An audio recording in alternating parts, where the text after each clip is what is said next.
Selamat pagi semuanya. Perkenalin, nama aku Francisca Dua Mila. Aku dengan NIM 164 dari Program Studi Manajemen dan Administrasi Logistik. Oke, jadi pagi ini aku akan mempresentasikan terkait dengan perbandingan 5 jurnal terkait dengan green product. Oke. Jadi aku sedikit membahas ya teman-teman. Green product itu yaitu produk-produk yang mementingkan dari aspek lingkungan, yang dimana tujuannya yaitu sustainability atau keberlanjutan dari lingkungan itu sendiri. Oke. Langsung aja dari jurnal yang pertama, yaitu jurnal yang berjudul Impact of Green Bond on Carbon Emission and Disaggregated Level Renewable Electric in China and United States of America. Jurnal ini dibuat oleh Mustafa Teflik Kartel, Yugur Korkut-Peta, and Andrew Lab pada tahun 2025. Jurnal ini menganalisis tentang peranan penting dari green bond dalam upaya mencapai keberlanjutan lingkungan melalui pengurangan emisi karbon serta promosi penggunaan energi terbarukan di tingkat global. Oke, dari tujuan penelitiannya sendiri yaitu untuk mengeksplorasi dampak penerbitan green bond terhadap emisi karbon dan pengembangan energi terbarukan. Fokus dari negara yaitu dari China dan Amerika Serikat. Oke, untuk metode penelitiannya yaitu dengan regresi kuantil. Hasil penelitian sendiri itu didapatkan bahwa penerbitan green bond terbukti memiliki pengaruh yang sangat signifikan dalam pengurangan emisi karbon di sektor transportasi di US. Sedangkan di Cina, green bond mendukung pengembangan energi terbarukan seperti tenaga surya dan angin. Oke. Lanjut ke jurnal yang kedua, yaitu jurnal yang berjudul Impact of Green Advertisement and Environmental Knowledge on an Intention of Consumer to Buy Green Product, yang diterbitkan dari BNC Psikologi pada tahun 2005, yang membahas tentang pengaruh dari green advertisement dan pengetahuan lingkungan terhadap niat konsumen untuk membeli produk ramah lingkungan. Tujuan dari penelitian ini untuk mengeksplorasi pengaruh dari green advertisement sendiri untuk dan pengetahuan lingkungan terhadap niat konsumen untuk membeli green product.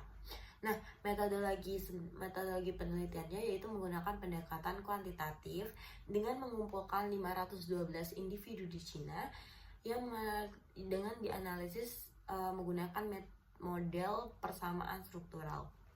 Nah, hasil dari penelitian itu sendiri yaitu menyoroti tentang pentingnya integrasi elemen edukasi dalam strategi iklan serta investasi perusahaan dalam pelabelan dan branding ramah lingkungan untuk meningkatkan keterlibatan konsumen dengan produk berkelanjutan. Yaitu temuan ini memberikan implikasi praktis bagi perusahaan dalam merancang strategi pemasaran yang efektif untuk mendorong perilaku dari konsumen dalam kecintaannya dengan green product.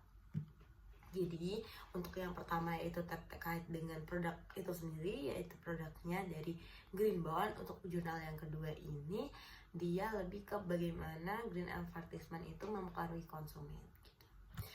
Oke, lanjut ke jurnal yang ketiga yaitu terkait dengan impact of social media on young generation green consumption behavior through subjective norms and perceived green value, yaitu yang diterbitkan oleh Shie and Gulam Resol Medni pada tahun 2023. Jurnal ini memberikan wawasan berharga tentang bagaimana platform digital membentuk sikap konsumen terhadap keberlanjutan serta menawarkan implikasi praktis bagi pemasar yang menargetkan audiens peduli lingkungan. Nah, tujuannya sendiri itu untuk menilai bagaimana informasi yang dibagikan melalui media sosial mempengaruhi perilaku konsumsi hijau di kalangan generasi muda serta untuk menganalisis hubungan antara penggunaan media sosial dan niat beli produk green product.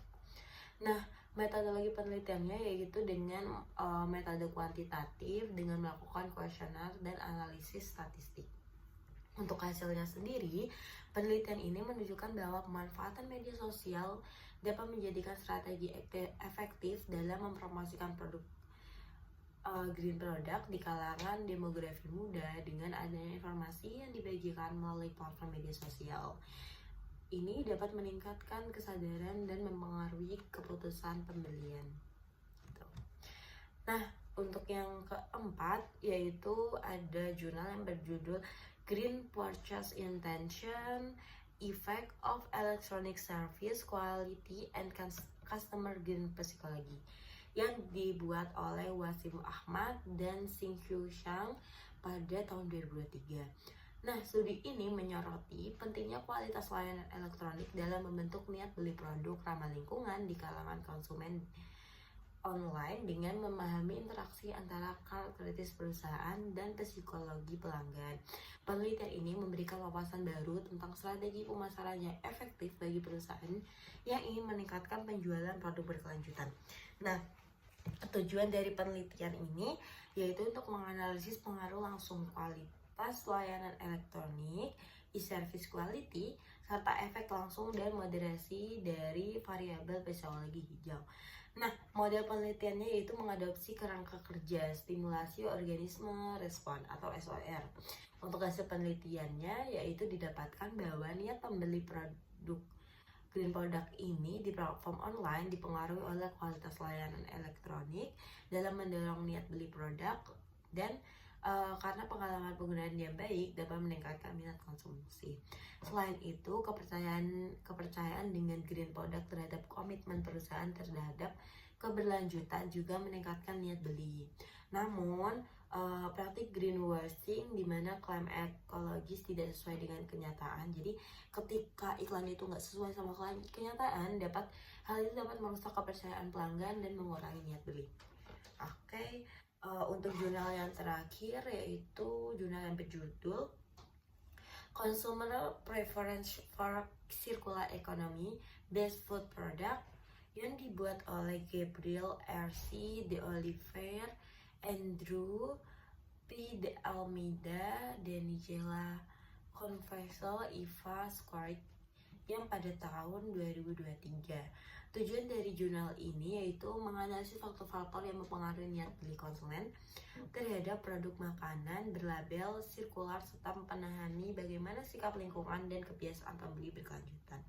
Untuk metodologinya yaitu menggunakan eksperimen pilihan diskrit DCE dengan menggunakan skala Bradshaw ekologis baru atau NEP. Untuk hasilnya sendiri yaitu penelitian ini menemukan bahwa pendidikan tentang manfaat keberlanjutan sangat penting dalam menyikapi penerimaan masyarakat terhadap konsep-konsep baru dalam konsumsi pangan yang ramah lingkungan. Nah, untuk mendorong adopsi sistem pangan sirkular secara luas diperlukan strategi pemasaran terarah serta kampanye edukasi kepada masyarakat mengenai keuntungan dari praktis pertanian berkelanjutan.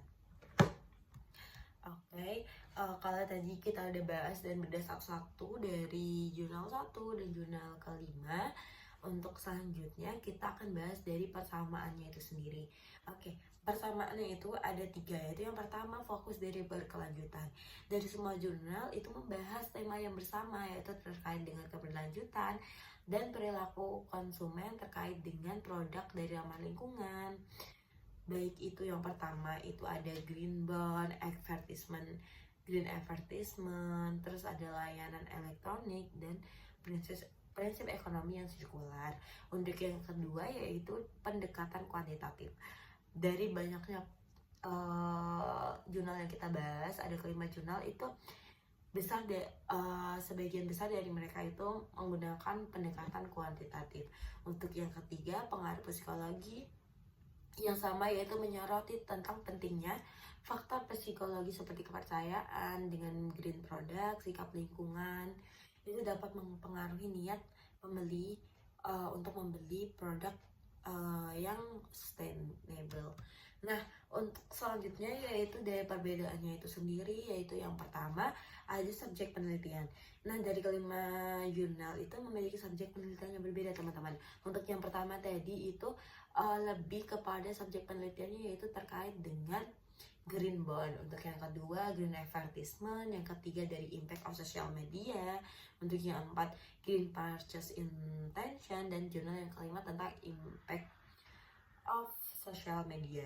Nah, untuk metodologi yang digunakan, beberapa jurnal menggunakan model persamaan sirkular untuk analisis data, sementara yang lainnya yaitu dalam bentuk experience. Untuk yang ketiga yaitu hasil penelitian yang spesifik. Jadi hasil penelitiannya itu memiliki hasil yang berbeda-beda gitu.